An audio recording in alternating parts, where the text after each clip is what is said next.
आज की इस वीडियो में हम लोग बात करने वाले हैं ई फार्मेसीज के बारे में और जानेंगे उनके कुछ प्रॉब्लम्स भी। सबसे पहले तो हमें ये समझने की ज़रूरत है कि ये जो ई फार्मेसी कॉन्सेप्ट है वो आखिर है क्या। तो ई फार्मेसी को हम लोग ये कह सकते हैं कि ये एक तरीके से ऑनलाइन मेडिकल स्टोर्स है जो अभी के टाइम में बहुत ही ज़्यादा पॉपुलर हो चुका है, क्योंकि ये हमारे लिए मेडिसिन को ऑनलाइन एक्सेसिबल और अफोर्डेबल बनाते हैं। ई फार्मेसी के मदद से आप घर बैठे ही मेडिसिन ऑर्डर कर सकते हैं और वो भी अपने कन्वीनियंस के हिसाब से। साथ ही साथ इनकी जो डिलीवरी प्रोसेस है वो भी बहुत ही ज़्यादा ईजी है और आपको ज़्यादा वेट भी नहीं करना पड़ता है। इसके अलावा ई फार्मेसीज आपके मेडिकल रिकॉर्ड्स को भी सेव करके रखते हैं ताकि आप जब भी दोबारा इसके जो एप्लीकेशंस है उस पर आप विजिट करें और दोबारा से आपको अगर मेडिसिन मंगाने हो तो आपको बार बार अपने जो डिटेल्स हैं, पर्सनल डिटेल्स हो गए या फिर हेल्थ रिलेटेड जो डिटेल्स होते हैं, वो आपको बार बार रिफिल करने की ज़रूरत नहीं पड़े और आप इजी वे में जो मेडिसिन है वो आप अपने मंगा सके। साथ ही साथ ये जो है ये आपको काफ़ी अच्छे खासे डिस्काउंट भी प्रोवाइड करते हैं। इनमें से कुछ कंपनीज हैं जैसे कि Medlife, Netmeds, 1mg, PharmEasy and Apollo Pharmacy. तो ऐसी आपको नंबर्स ऑफ ई फार्मेसीज की कंपनीज देखने को मिलेगी। अब जहाँ पर ये बहुत ही नया कॉन्सेप्ट है वहीं इसके साथ कुछ चैलेंजेस भी होंगे, तो उनसे हमें ओवरकम करने की बहुत ही ज़्यादा ज़रूरत भी है। तो थोड़ा हम लोग उसके जो चैलेंजेस हैं उसके ऊपर नज़र डालते हैं। कुछ दिन पहले ही जो central drugs standard control organisation है उन्होंने 20 ऑनलाइन फार्मेसीज को नोटिस भेजा था। केमिस्ट एसोसिएशन ने ये जो जितने भी फार्मेसीज हैं ई फार्मेसीज उनके खिलाफ एक स्ट्राइक की धमकी भी दी थी, जिसके वजह से जो हमारे गवर्नमेंट है उनको भी कार्रवाई करने के लिए मजबूर कर दिया था। तो इनके कंट्रोवर्सीज चल रहे थे उसके ऊपर। तो कंट्रोवर्सीज जो रेज हुए थे वो इस वजह से रेज हुए थे क्योंकि ये जितने भी मेडिसिन के जितने भी नियम होते हैं उनकी ऑलरेडी ये धज्जियां उड़ा रहे थे।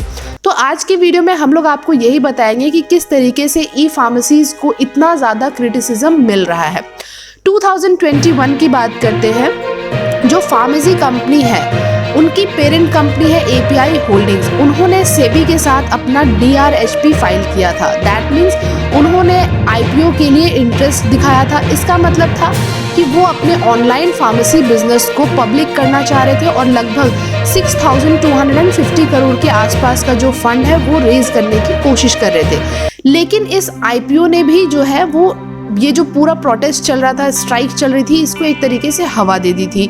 अब उसके बाद ऑल इंडिया ट्रेडर्स कॉन्फेडरेशन ने और south chemist and distributors association ने एक बहुत ही कॉन्फिडेंट दावा किया था इसके ऊपर कि दवाइयों का जो ऑनलाइन यहाँ पे बेचने का जो ये बिजनेस है वो एक तरीके से इलीगल है। इसका मतलब ये है कि सिर्फ फार्मेसी जो थे फार्मेसी कंपनी उनके ही सिर्फ लीगलिटी के ऊपर सवाल नहीं उठ रहे थे, इनके जैसे जितने भी ड्रग्स ई रिटेलर्स थे, दैट मीन जितने भी और बाकी बिजनेस कर रहे थे इस फार्मेसी के जैसे कंपनीज, उनके भी जो लीगल चीज़ें थी उनके ऊपर भी सवाल उठ रहे थे। और जिसके वजह से फार्मेसी ने सोचा कि जिस तरीके की ये कंट्रोवर्सीज चल रही है तो उससे बचने के लिए इट्स बेटर कि अपने जो IPO की प्लानिंग है उसको वापस ले लिया जाए। तो यहाँ से उन्होंने अपने IPO की प्लानिंग को भी वापस ले लिया था। लेकिन अभी भी ऑनलाइन फार्मेसीज के खिलाफ जो जंग जो चल रहा था वो अभी तक भी ये जारी है। और ये कोई नई बात नहीं है क्योंकि इंडिया में इससे पहले ऑनलाइन मेडिकल स्टोर्स या फिर ई फार्मेसीज का चलन नहीं था। तो जब से इसकी बातें स्टार्ट हुई थी या ये शेप लेना स्टार्ट किया ही था इन्होंने, तब से ही आप कह सकते कि इनके ऊपर अलग अलग टाइप के जो बातें थी, जो कंट्रोवर्सीज थी वो चलती आ रही है। इनफैक्ट जो ड्रग एसोसिएशंस थे उन्होंने भी हाई कोर्ट में अपील डाली थी कि ऑनलाइन फार्मेसीज के बिजनेस को रोक देना चाहिए क्योंकि उनका काम जो है वो कानूनी तौर पे लीगल नहीं है। इनफैक्ट 2018 में भी मद्रास और दिल्ली हाई कोर्ट ने भी ऑनलाइन फार्मेसीज के दवाइयों की बिक्री को रोकने के लिए टेम्पररी ऑर्डर भी जारी किया था। जब तक उन्हें रेगुलेट करने के लिए स्पेसिफिक रेगुलेशन तैयार ना किए जाए तब तक के लिए उनको बोला गया कि आप अपने जो भी ऑर्डर्स हैं, जो भी दवाइयों की बिक्री है, उन सभी चीज़ों को आप रोक दें। उसके बाद मद्रास हाई कोर्ट ने तो ये जो पिटीशन था उसको तो उन्होंने वापस ले लिया, लेकिन जो आपके दिल्ली हाई कोर्ट है उन्होंने इसको वापस नहीं लिया था। अब यहाँ पर जहाँ इतनी सारी कंट्रोवर्सीज चल रही हैं तो आपके भी दिमाग में एक सवाल उठ रहे होंगे कि ऑनलाइन फार्मेसी इलीगल कैसे हो सकता है। थोड़ा इसको समझने के लिए हम कुछ और चीज़ों पे गौर करते हैं।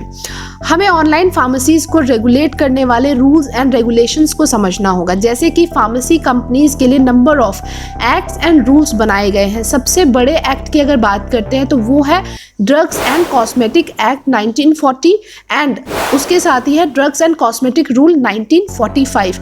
ये रूल्स सिर्फ सेंट्रली गवर्नमेंट जितने भी ड्रग्स इंपोर्ट हैं उन पर ही लागू होते हैं। इसलिए अगर फार्मेसीज दवाइयों को मैन्युफैक्चर, डिस्ट्रीब्यूट और सेल करना चाहते हैं तो उन्हें स्टेट ड्रग कंट्रोल अथॉरिटीज से एक वैलिड लाइसेंस लेना होता है।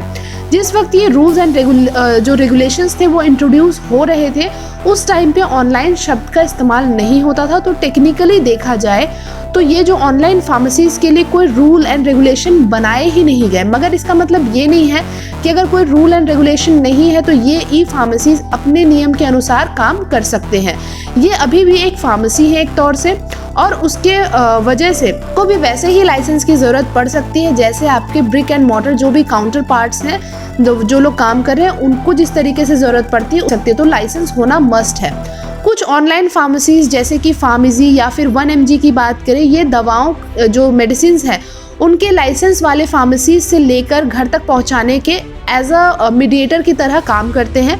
लेकिन प्रिस्क्रिप्शंस और ड्रग्स बेचने के मामले में उन्होंने रेगुलेटरी हर्डल्स का सामना करना पड़ता है एनी हाउ भी।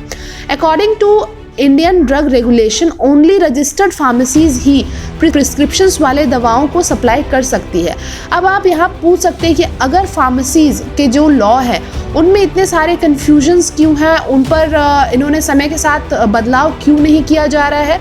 तो इंडिया की अगर हम लोग फार्मेसी लॉ को समझने की बात करें तो ये समय के साथ साथ अप टू डेट रहने में या रखने में थोड़े से कंफ्यूज्ड है एंड स्लो है।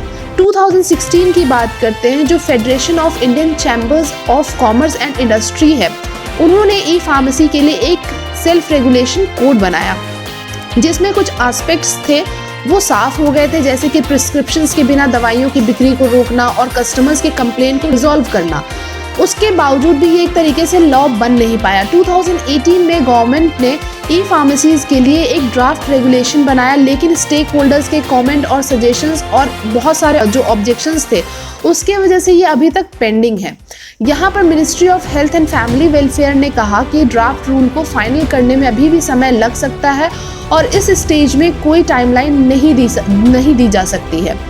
और जब तक ये रेगुलेशंस या लॉ नहीं बन जाते हैं तब तक ये सारे इश्यूज़ का सामना हम लोगों को करना पड़ सकता है। जैसे कि ई फार्मेसीज़ के थ्रू मेडिसिन की ऑथेंटिसिटी और क्वालिटी कंट्रोल बहुत ही ज़्यादा मुश्किल है।